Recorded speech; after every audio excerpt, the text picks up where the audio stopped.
बच्चों के लिए स्कूल उनका दूसरा घर कहलाया जाता है, जहां हम सेफ फील करते हैं।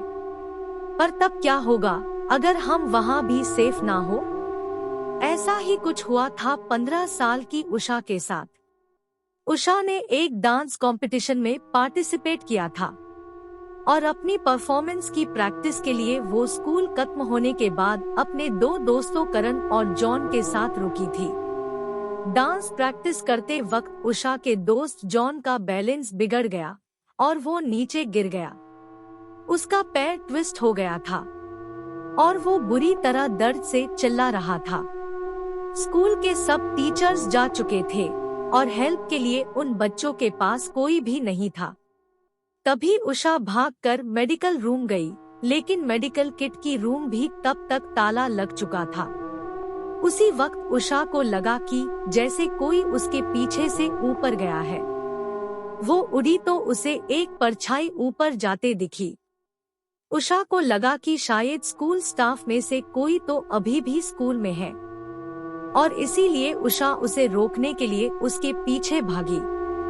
उषा स्कूल के 3rd फ्लोर पर आ चुकी थी। उस फ्लोर पर स्कूल स्टाफ के अलावा किसी का भी जाना मना था। उषा पहले तो सीढ़ियों के पास ही खड़ी होकर आवाज लगाने लगी, पर उसे कोई जवाब नहीं मिला। इसलिए वो थोड़ी आगे गई। उसने देखा कि उस फ्लोर पर सिर्फ एक ही रूम था और उस पर भी ताला लगा हुआ था। उषा को कुछ समझ नहीं आ रहा था, तो वो परछाई को अपने मन का मिसकंसेप्शन मानकर वापस जाने लगी। लेकिन तभी उसे एक अजीब सी आवाज आई। जब उषा ने पलटकर उस कमरे की तरफ देखा, तो उस पर जो ताला लगा था वो टूटकर नीचे गिरा हुआ था। उषा एकदम से चौंक गई। वो उस रूम के अंदर गई। उसे दिखा एक आदमी खिड़की की तरफ मुंह करके खड़ा है।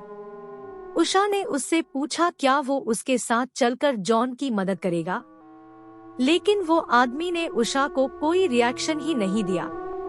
उषा को सब कुछ बहुत अजीब लग रहा था। उसने फिर से उस आदमी को पुकारा, लेकिन तभी अचानक उस कमरे का दरवाजा अपने आप बंद होने लगा। उषा ये देखकर घबरा उठी। वो दरवाजे की तरफ गई और उसे खोलने की कोशिश करने लगी, लेकिन वो दरवाजा नहीं खुला। तभी उषा को उस आदमी की हंसने की आवाज आने लगी। वो बहुत डरावने तरीके से हंस रहा था और धीरे धीरे उसकी हंसी तेज होती जा रही थी। उषा में पलटकर देखने की हिम्मत ही नहीं हो रही थी और वो डर के मारे जोरों से दरवाजे पर पीटने लगी। तभी उषा को अपनी गर्दन पर हल्की सी हवा का एहसास हुआ। उसने पलटकर देखा तो उसका दिल दहल उठा। वो आदमी जो कुछ देर पहले खिड़की की ओर देख रहा था, वो अब ठीक उसके सामने खड़ा था। उसके चेहरे पर एक हल्की सी हंसी थी जो उषा को बहुत डरावनी लग रही थी। वो उषा को ऐसे घूर रहा था जैसे वो आज उसे जिंदा नहीं छोड़ेगा। उसने उषा को पकड़ लिया और उसे अपने पास खींचने लगा। उषा का रोना छूट गया और वो डर के मारे बहुत जोरों से चिल्लाई। उस आदमी ने उषा के मुंह पर हाथ रखा और उषा के साथ बलात्कार करने लगा। उधर उषा को ढूंढते हुए करण स्कूल के गार्ड को लेकर 3rd फ्लोर पर पहुंचा, जहां उन्हें उषा की चीख सुनाई दी। वे जल्दी से उस कमरे में गए और उन्होंने देखा उषा जमीन पर बैठी रो रही है और उसके आसपास कोई नहीं है। उसकी शर्ट ऊपर से थोड़ी फटी हुई थी और उषा सबको अपने साथ हुआ सारा किस्सा बताया।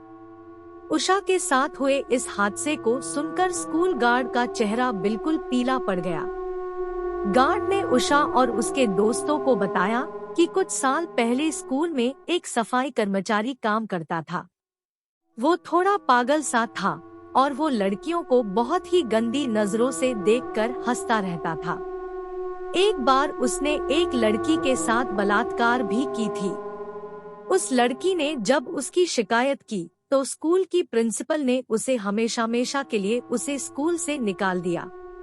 उसके एक हफ्ते के अंदर उस पागल आदमी ने 3rd फ्लोर वाले स्टोरेज रूम में जाकर खुद को मार डाला। उसकी मौत का काफी दिनों तक किसी को पता ही नहीं चला था। उस आदमी की बॉडी बहुत ही डरावनी हालत में पाई गई थी और तब से उसकी आत्मा उसी कमरे में भटक रही है। इसीलिए स्कूल के 3rd फ्लोर पर किसी का भी जाना बंद है। इस इंसिडेंट के बाद उषा इतनी डिस्टर्ब हो गई कि वो कुछ दिन तक स्कूल ही नहीं गई, बल्कि कुछ ही महीनों में उसने एक नए स्कूल में एडमिशन भी ले लिया। लेकिन वो कभी भी उस आदमी की भयानक हंसी नहीं भूल पाएगी।